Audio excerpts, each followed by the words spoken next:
వచ్చేవాడిని అరే అయితాం అని పిలిచేవి. పిలుస్తుంటే ఏందిరా నీ బలుపు ఏంది, నన్ను పట్టుకొని నువ్వు అరే అయితాం అని అంటావు, అసలు ఏమనుకుంటున్నావు ఏందిరా అనేసి బండి ఆపి నిలబడి అడుగుతున్నాడు. అడుగుతుంటే ఏందిరా నా కొడక అన్నాను. ఏందిరా నా కొడక అనేసరికి ఈ అబ్బాయి అయితాం అనే అబ్బాయి ఆ అబ్బాయిని ఒక దెబ్బ కొట్టాడు. నీకు నేను కొడుకున్నారా, నన్ను కొడక అంటున్నావు, అసలు నువ్వేంది నేనేంది అనేసి ఆ అబ్బాయి దెబ్బ కొట్టాడు. మీరు ఇట్లా మాట్లాడుతుంది అనేసి నన్ను అనేసరికి ఆ అబ్బాయికి కోపం వచ్చింది. ఇద్దరు ఒకళ్ళు రెట్టించుకున్నారు. రెట్టించుకునే సమయానికి కోటయ్య అన్నగారు వచ్చింది. ఇద్దరు అతన్ని ఇంటి దగ్గర పంపించిండు, ఇతన్ని వాళ్ళ ఇళ్ళకి పంపించేసింది. ఇద్దరిని ఎవరిని ఇబ్బంది పెట్టకుండా పంపించేసింది. సరే ఎటోళ్ళు అటు వెళ్ళిపోయారు అనేసి నేను బయటికి వెళ్ళి అట్లా నా షాప్ దగ్గర కూర్చున్న దాన్ని చూసుకునే కదా వాళ్ళు నా మీద ఇట్లా రివర్స్ అయిండు, నన్ను దెబ్బ కొట్టిండు అనేసి నన్ను చేతిలో ఉన్న కత్తితో అతని దగ్గర ఉన్న రాడ్డుతో నన్ను తల మీద ఇష్టం వచ్చినట్టుగా గుర్తేసింది. అది జరిగింది. ఏ పార్టీ గురించి కానీ ఏ విషయం గురించి కానీ అసలు దీంట్లో ఎటువంటి ఇన్వాల్వ్ ఏం లేదు. ఇవన్నీ కావించుకొని వీళ్ళు ఇట్లా చెప్పటం తప్పితే దీనికి అసలు పార్టీకి దీనికి అసలు ఎటువంటి సంబంధమే లేదు. మీరు ఓటు టీడీపీకి వేశారు, అందుకే మేము మీ మీద దాడి చేస్తున్నాము. దానికి దీనికి అసలు సంబంధం, ఓటు ఎవరికి వేసింది ఇది ముఖ్యం కాదు. ఈ విషయంలో ఎవరికి ఓటు వేసింది ముఖ్యం కాదు. మనకు గొడవ అసలు ఏ లెక్కన వచ్చింది ఏందనేది సమస్య. అది కానీ ఓటుకి దీనికి అసలు పార్టీకి దీనికి సంబంధం లేదు. ఇదంతా వీళ్ళు కల్పించుకొని మాట్లాడటం తప్పితే ఏం లేదు. ఈ విషయంలో ఆడితే జరిగిన విషయం చెప్పాలి ముందు ఫస్ట్, అంతేగాని పార్టీకి దీనికి ఏం సంబంధం లేదు. మేము ఎప్పటి నుంచి ఉండదు ఆ లెక్కలోనే ఉంటాం. కానీ ఎవరిష్టం వచ్చినట్టు ఆయన చెప్పింది ఏం రాయటం, ఏం చెప్పింది ఆయన రాయటం, అది మా మనస్తత్వానికి తెలుసు.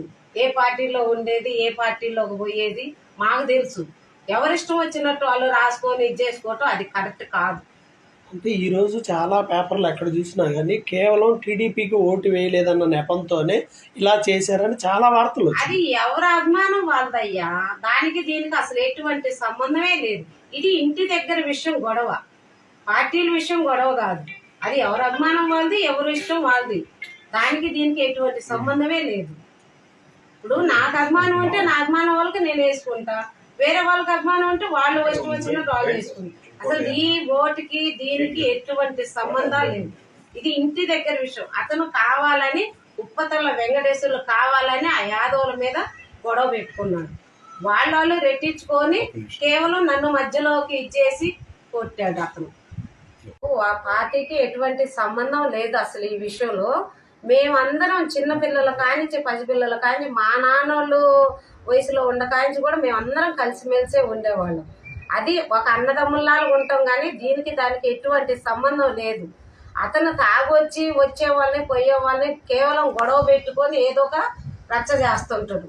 దానికి సపోర్టు వాళ్ళ అమ్మ, అతని అమ్మ విజయ, ఉప్పతల విజయ.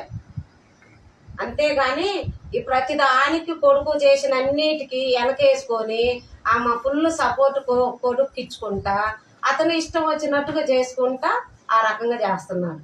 అంతేగాని అసలు ఇది పార్టీకి ఎటువంటి సంబంధం లేదు. అసలు పేపర్లో రాసిన దాని గురించి ఒక మాట చెప్పండి.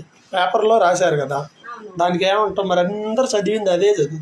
ఆయనకు తెలుసు మా ఇంటికి ఎవరు వచ్చేది ఎవరు పోయేది. పేపర్లో ఎవరన్నా వచ్చి ఏం జరిగింది ఎవ్వరు రాలేదు. పేపర్ అంటే ఏ ఛానల్ ఎవ్వరూ రాలేదు మా కాడికి. కానీ వార్త వచ్చింది. వార్త మరి ఎట్లా వచ్చిందో మరి మాకైతే తెలియదు. అది మరి వాళ్ళు సృష్టించుకుంది తెలీదు, మరి ఎవరు సృష్టించి చెప్పింది తెలియదు. మాకైతే ఆ పేపర్ కి న్యూస్ కి ఎటువంటి సంబంధం లేదు. వాళ్ళు సృష్టించుకుంది మనకు ఏ సంబంధం మనకు తెలియదు కదా. ఇప్పుడు మనకు తెలిసిందైతే మనం కూడా ఒక మాట చెప్పామనేసి చెప్పడానికైనా బాగుంటుంది. మనకు తెలియదు కదా, అసలు మనం ఎట్లా చెప్తాం?